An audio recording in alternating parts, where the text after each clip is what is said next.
Ciao ragazzi, bentornati su Neo Custom Miniatures Vlog TV. Allora, ripartiamo con i tutorial perché altrimenti fra recensioni questo e quell'altro rimaniamo indietro con la pittura. Dunque, dietro le mie spalle sul tavolo vedete un sacco di roba di colore psicadelico perché con Hexagon abbiamo stampato con Prusa PLA un sacco di roba come avete visto nel filmato, cascate, fiumi, tutta roba che finirà nel tutorial che è di My Dungeon ma che alla fine andrà a finire come arredo non solo dei tavoli normali con i tappeti P-Work, Game Mat e U, ma soprattutto per Hobbyville. Quindi tra un pochino avremo anche da iniziare quel tavolo lì. Detto questo, oggi Necron, finalmente siamo tornati sulle basette. Allora, dobbiamo chiudere i Necron, vi faccio vedere il finale del Glow Effect, che sono gli effetti luce diciamo intorno alla miniatura che ha le sfere verdi accese, e poi le basette di tutti quanti per riuscire a renderli omogenei. Ci vediamo subito dopo la sigla.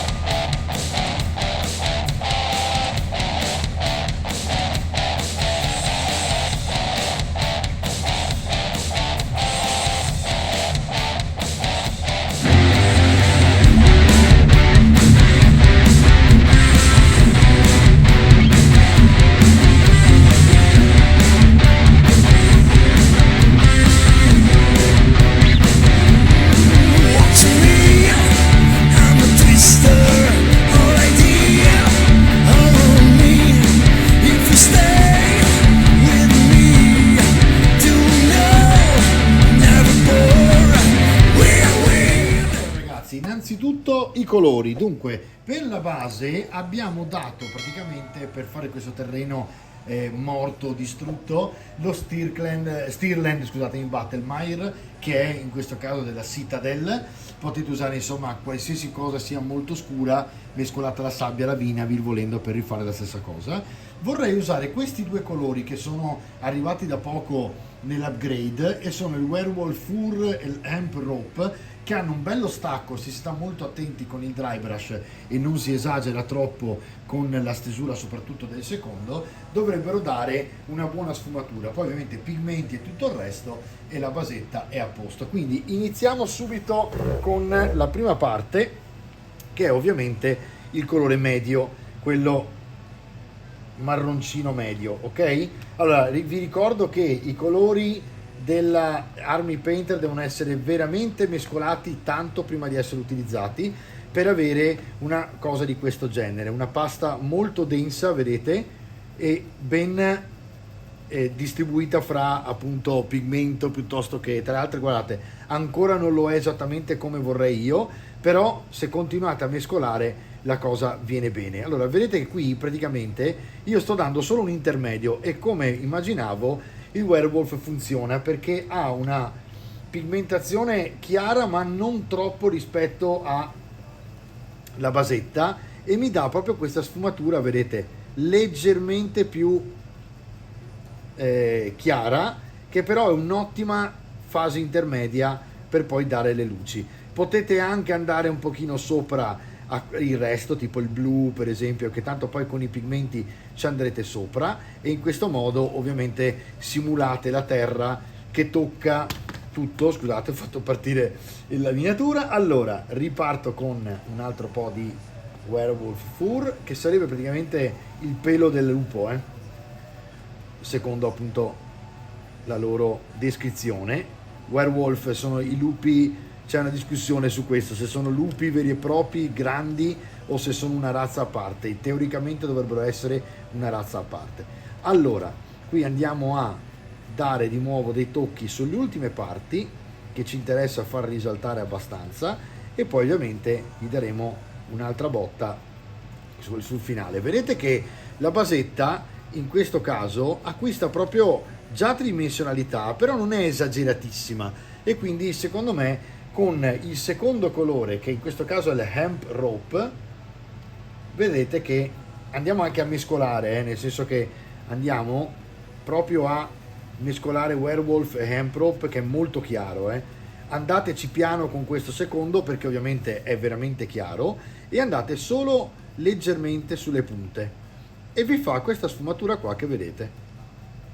Eccola qua, questo era quello che cercavo. Ovviamente ora è ancora solo la base, perché poi andiamo a mettere i pigmenti e un pochino si coprirà, quindi anche questo stacco che vedete evidente rimarrà coperto, ma quello che interessa a noi ora è proprio che faccia lo stacco evidente, perché poi sotto il pigmento ogni tanto vedrete spuntare qualche punto di terreno in questo modo qua.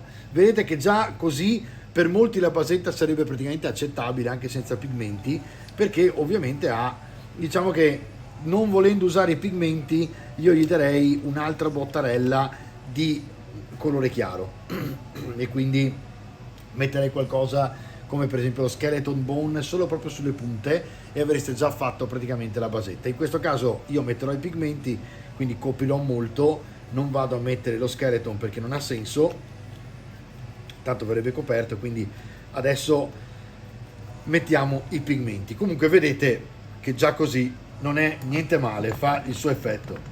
Adesso ci vediamo fra un attimo che vi faccio vedere con i pigmenti cosa salta fuori. A tra poco. Mettiamo i soliti 3 pigmenti che uso io, che sono in questo caso Green Stuff, ma comunque qualcosa di dark, quindi dark brown che è molto scuro, qualcosa di rossiccio che simula anche un po' la rugginosità del terreno e intorno appunto c'è la ruggine, e qualcosa di molto chiaro che metteremo solo nelle punte, che appunto sostituisce quella punta di skeleton bone che invece ho consigliato se non volete utilizzare i pigmenti e appunto andate avanti con i colori normali. Quindi prendete un po' di colore, sbattete il pennello leggermente all'interno e date praticamente lo scuro solo nelle parti più in recesso, ok? Cercate sempre di sbattere il pennello all'interno, in questo modo qua io almeno faccio, prendo il colore e sbatto via il più, perché altrimenti viene veramente tanto e coprite troppo. Vedete però che effetto che fa, molto bello e già terroso rispetto a, ecco, ho fatto cadere di nuovo, rispetto a diciamo tenerlo senza i pigmenti. Per me i pigmenti fanno veramente la basetta migliore. Poi vedete voi in base ai vostri gusti, opla, ecco qui, adesso avete già una base veramente interessante. Andate pure sopra le zampe, cioè fate in modo che tutto quello che state dipingendo sia inserito, ok, diciamo nel contesto, quindi non lasciate le cose scoperte. Per certi sarà un po' un dolore, perché ovviamente dopo aver dipinto dici cavolo mi tocca coprire tutto, però in realtà questo è il realismo vero. Una soffiata veloce e quello che resta è quello che tenete praticamente della basetta. Fatto questo, mettete via il vostro pigmento scuro e prendete il pigmento rossiccio, stessa identica cosa, sbattete, non esagerate troppo, partiamo dalle parti arrugginite in modo tale che abbia veramente un senso e che vediamo quanto va a sporcare. Non è niente male, non è niente male, quindi continuiamo così, andiamo sempre sulle parti più ferrose e arrugginite. Vedete che anche tutta la parte intorno del dreadnought sta venendo bene, perché si mimetizza tantissimo, no? Dentro così, e anche da questa parte qua importante. Guardate come la ruggine prende proprio un effetto realistico, perché la ruggine sembra che faccia polvere quando mangia il ferro, no? Altra soffiata forte e avete fatto anche il secondo passaggio, quindi molto veloce ma molto pratico e secondo me alla fine carino per miniature che dovete utilizzare per gioco. Stessa cosa con il colore chiaro, questa volta attenzione, partite da tutte le parti che devono essere impolverate, come le zampe stesse, che in questo caso andate un po' sopra. Ecco qua, vedete che sto impolverando praticamente in questo caso, sempre con la solita spazzolata.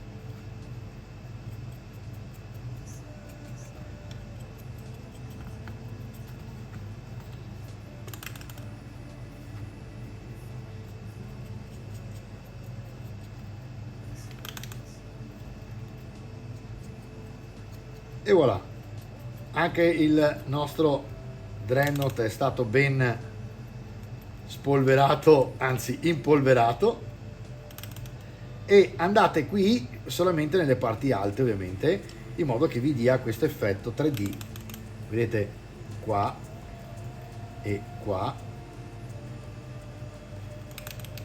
c'è uno scheletro, per esempio, che potremmo esagerare un po', visto che è uno scheletro.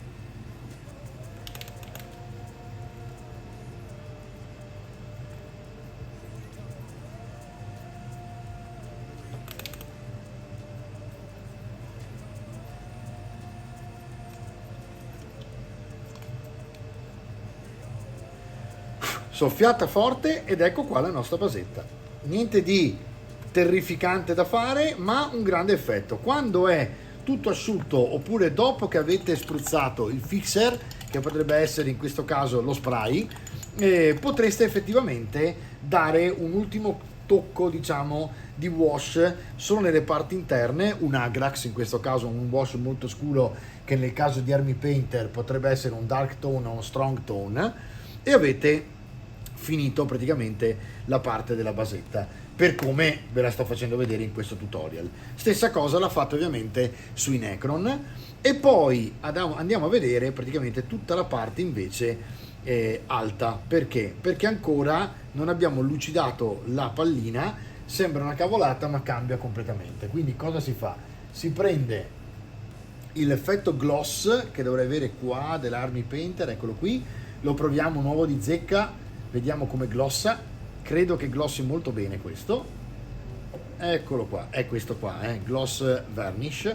Prendete un, diciamo, pennello o technical di Army Painter, oppure una cosa tipo, aiuto, non ho più acqua dentro è evaporata l'acqua, ragazzi, dal caldo che fa in studio. Sono attacco l'aria condizionata, che infatti sentite come rumore di fondo, non è la mancanza di microfono, è proprio l'aria condizionata che è sparata. Purtroppo solo nelle ore in cui sono qui la devo tenere accesa, perché è impossibile, siamo sui 34-35 gradi in studio, perché è un sottotetto.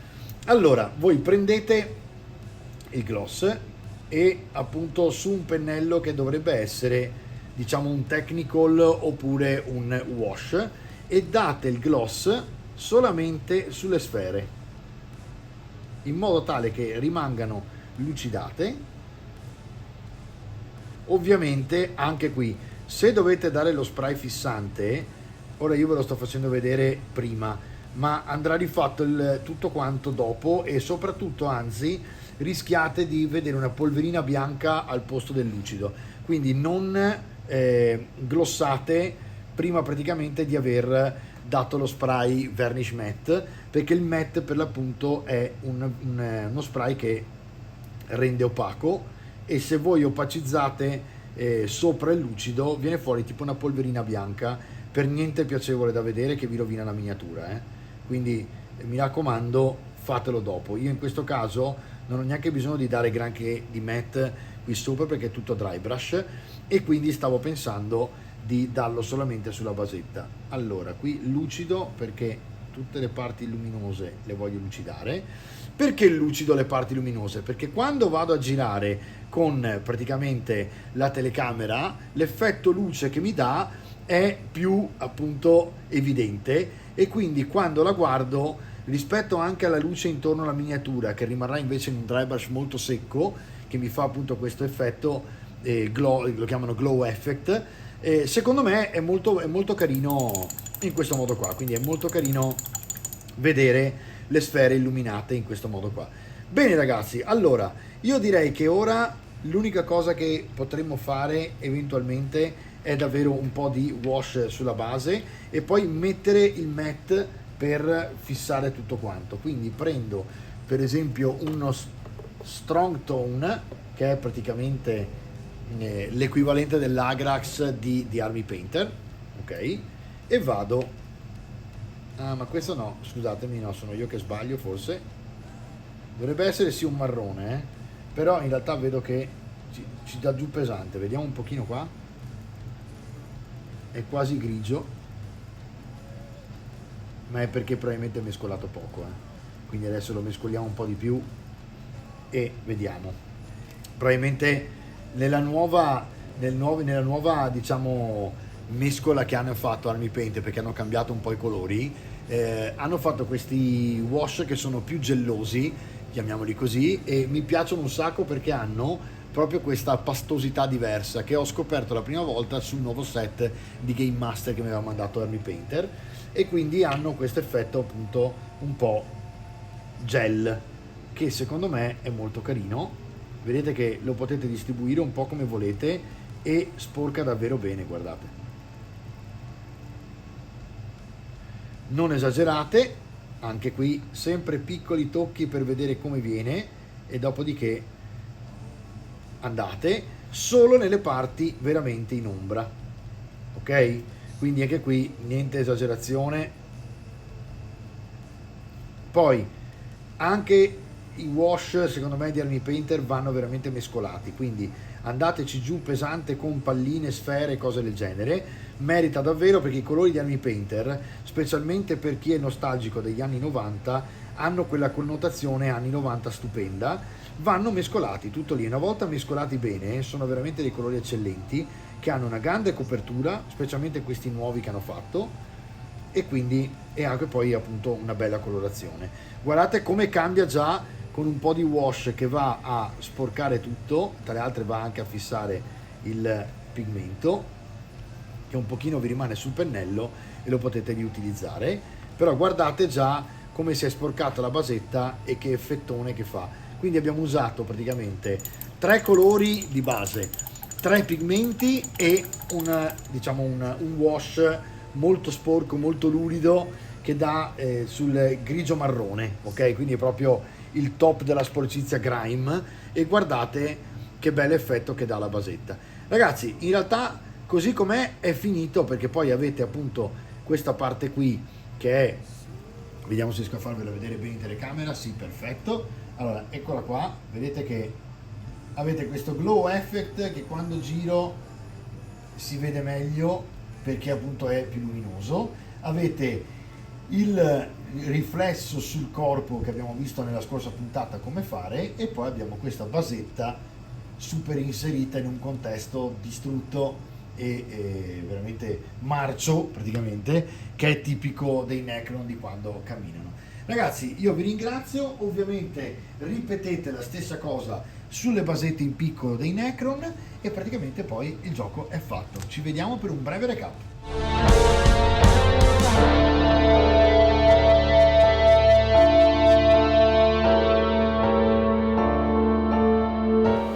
Allora ragazzi, credo che questo modo di fare le basette sia veramente efficace, perché in pochi passaggi avete fatto una basetta stupenda. Tra le altre non è che sono pochissimi, perché sono 7 passaggi per una basetta, quindi non è pochissimo, però avete lo Stirland che è praticamente la base, quindi una base molto scura per i Necron, a me piace, molto utile anche se dovete per esempio avvicinare l'esercito alla lava piuttosto che al terreno arido, quindi avete più versatilità per i tappeti o per i terreni di gioco. Dopo lo Stirland, quando è ben asciutto, si fanno 2 passaggi di dry brush, un medio e un chiaro. Scegliete 2 colori marroni che vi piacciono, che diano non troppo stacco, particolarmente il secondo deve essere simile al marrone scuro di base, e il terzo può essere un po' più chiaro. Se volete potete anche aggiungere un quarto colore, una punta quasi bone di veramente un osso molto chiaro. In tutto questo, se poi volete usare i pigmenti, aggiungete 3 pigmenti, scuro, medio, chiaro. Io ho usato come medio il rossiccio per avvicinarlo al discorso della ruggine. Il chiaro sostituisce il bone, e quindi in questo caso l'ultimo passaggio di colore che non fate, praticamente lo fate poi con il pigmento chiaro, andando solo sulle punte della sabbia della Stirland che avete messo inizialmente. Ultima parte, una lavatura velocissima e lo spray per chiudere la miniatura. Quindi ragazzi, direi che guardiamo una bella showreel e poi ci salutiamo. Alla prossima puntata, ciao!